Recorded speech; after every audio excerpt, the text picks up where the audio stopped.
What is going on, everybody, and welcome to Arrival Entertainment. Well, back in 2018, we saw the return of Michael Myers on the big screen with 2018's Halloween. Then last year in 2021, we got the next entry in the series, which was Halloween Kills, which ended on a cliffhanger. But now this year in 2022, Halloween Ends. I've done a bunch of Halloween videos on my channel in the past, so yes, I am a huge fan of the Halloween franchise, for better and worse. There are entries that I just don't like at all. There's entries that I'm a little mixed on, and there's entries that I absolutely love. For better or worse, I do love the franchise as a whole. It's my favorite horror franchise, and I really like the last two entries that came out, Halloween and Halloween Kills. I know there's some fans that are mixed to negative on it. They don't like the direction they took with it.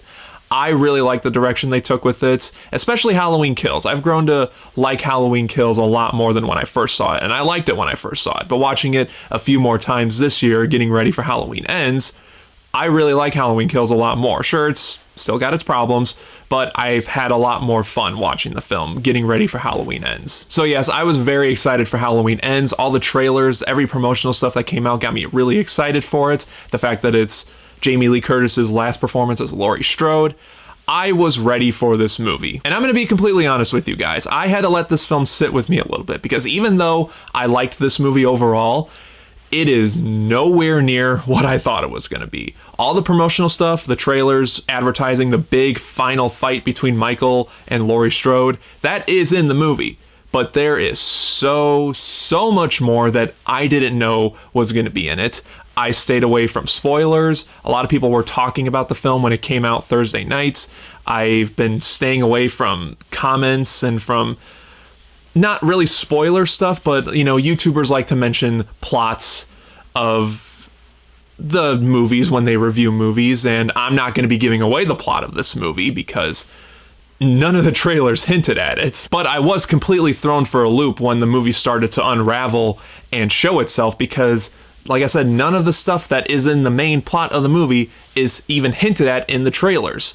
So I'm not going to be talking about the plot in this film because I think you guys should experience it the same way if you haven't seen it by now. I will say this though, I completely understand how some people are very mixed on this movie, more so than the previous two, and even why some people just don't like this entry overall than the previous two.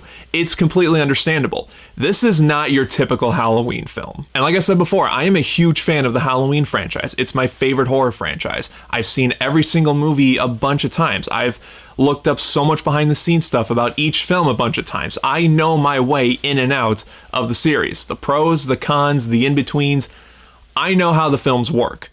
And this is not your typical Halloween movie. I can say that for a fact. They take a lot of risks with this movie. They don't just play it safe. It's not just your typical Michael Myers is going around killing people, whether he's going after a family member or this new trilogy is showing that Michael and Laurie are no longer brother and sister. He's just killing for random. Michael does do that a few times in this film, but it's not the main focus of it, which honestly, I kind of appreciated. Every Halloween film has basically had the same concept. Michael going after people, killing them, whether it's family members or this new series is showing just killing for random. That's the main focus and the main core of each Halloween film. There might be some twists and turns here and there, and some plots go completely bonkers with why he does it, like Halloween, The Curse of Michael Myers. But at the end of the day, it's all the same concept. Michael's killing people, whether family member or not family member. So the fact that this movie chose to do something completely different with it and go in a completely different direction that we haven't seen before, it was really refreshing seeing it, actually. I dug the movie quite a bit. The movie is actually very similar to Rob Zombie's Halloween 2. Now, I'm not saying everything about this movie is like Rob Zombie's Halloween 2. No. The reason why I thought back to Rob Zombie's Halloween 2 is because Rob Zombie's Halloween 2 is more of a character study with a Halloween film somewhere wedged in there. And that's what this movie kind of felt like. We focus a lot on the characters. We focus a lot on Laurie, her granddaughter Allison, this new character Corey.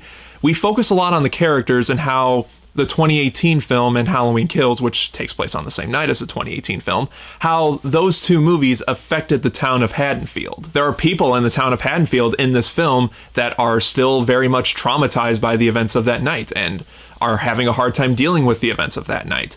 And so it focused a lot on the characters, and Michael isn't really in the film all that much, which I know a lot of people are expressing hatred towards. But he is in the film. It just takes a while for us to finally get to Michael. And I think it's going to come down to what's your taste in a Halloween film.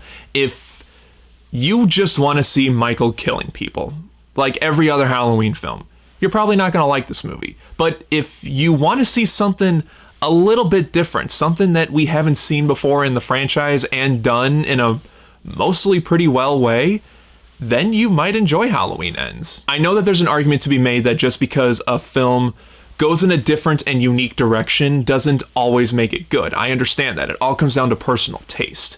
And in my personal taste, watching the film, I did like the direction that they took. I liked these characters. I even liked some of the new characters that were brought up. The main character, Corey, I'm not going to get into him because he's a huge spoiler. But I will say that I did like his character, and the actor did a great job playing him. And with this film taking place 4 years later after Halloween and Halloween Kills, I was interested to see how Laurie and her granddaughter Allison were coping with the events that happened that night. And I did like what they did with the two of them. It made them honestly more relatable. The town of Haddonfield knows their reputations because of the previous two films, and there's a lot of times where they get the blame for it, which was kind of tragic to see, and it just made me care for them a little bit more because I liked them in the previous film, and I liked him in this film too. Michael is of course great in this movie. I really like James Jude Courtney as the character, and he does a great job once again.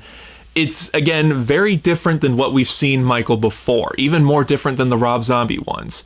And again, if you can accept that, if you could be open to seeing something different with a character that has had 40 plus years of establishments, then you're going to like Michael in this movie too. Now let's talk about the ending real quick, and don't worry, no spoilers for me, but the fact that this movie has built up this final confrontation between Michael and Laurie, I feel like I have to give my thoughts spoiler-free on it as best as I can. But I did really like the finale between Michael and Laurie. I thought it was very violent, very bloody, very well done, and it did give us an ending. I mean, I'm obviously not going to spoil what happens in the end, but I thought it was a nice way to wrap up this new timeline.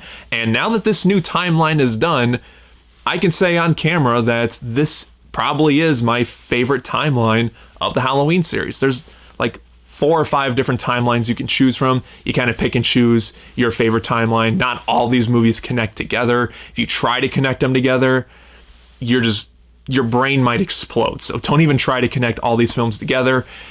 Each film, you can look up timeline videos, but there are different timelines of the Halloween series, and I gotta admit, this new timeline with Halloween, the 2018 film, Halloween Kills, and now Halloween Ends, it is my favorite of the timelines. Is it perfect? No, the films do have their flaws, but in terms of enjoyment, it's the most I've enjoyed any of the timelines. And I did like the ending of this film. I did like how it closed everything together. So yeah, I have no problem saying that this is my favorite timeline of the Halloween series. Halloween Ends is going to be very divisive, but really when you think about it, every Halloween sequel since Halloween 2 in 1981 has been labeled divisive, whether back when it came out or nowadays. So saying that Halloween Ends is divisive, it doesn't really affect me, and I don't think it should affect you either. In my opinion, every Halloween sequel has been divisive.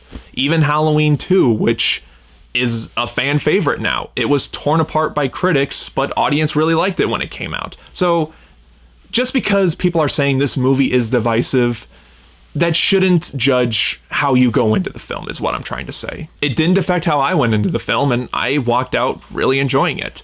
So in the end, guys, yes, it's divisive, but like I said, every Halloween film after the first one has been divisive. So don't let that be your crutch when going into the film. And I would pick this film up on Blu-ray. I did like the different direction that it took. I did like that it took some risky decisions that the franchise, wouldn't have done before. And I really respect the hell out of the movie for that. It's got tons of fun moments. It's got another great score by John Carpenter and his son. And it's probably the best shot of this new trilogy. The cinematography, I forgot to mention, is really well done in this film. So yeah, it's not perfect, but I really, really enjoyed it. So guys, those are my thoughts on Halloween Ends. Just like always, let me know what you thought of the film down in the comment section below. And where are you hoping they take the series next? Because I have no idea what they can do next. There's honestly endless possibilities now that this series is completely done, or this new timeline is completely done. There's tons of possibilities on what they can do. They could do anthology routes like they tried to do with Halloween 3. They can go back to Halloween Resurrection, which... don't go back to Halloween Resurrection. They can go back to the Thorn trilogy, which... don't go back to the Thorn trilogy either. And that's what I kind of like about it. I don't know what the series is going to do next, but I am curious to see what they do. So whatever your thoughts on everything is, just like always, let me know in the comment section below. And just like always, guys, thank you again so much for watching. Look forward to a ranking video, a final updated ranking video of the entire Halloween series, probably coming next week, so look forward to that. Again, thank you guys as always for watching. If you enjoyed this video, then don't forget to like and share it. Subscribe right here if you haven't already, and until next time, guys, take care.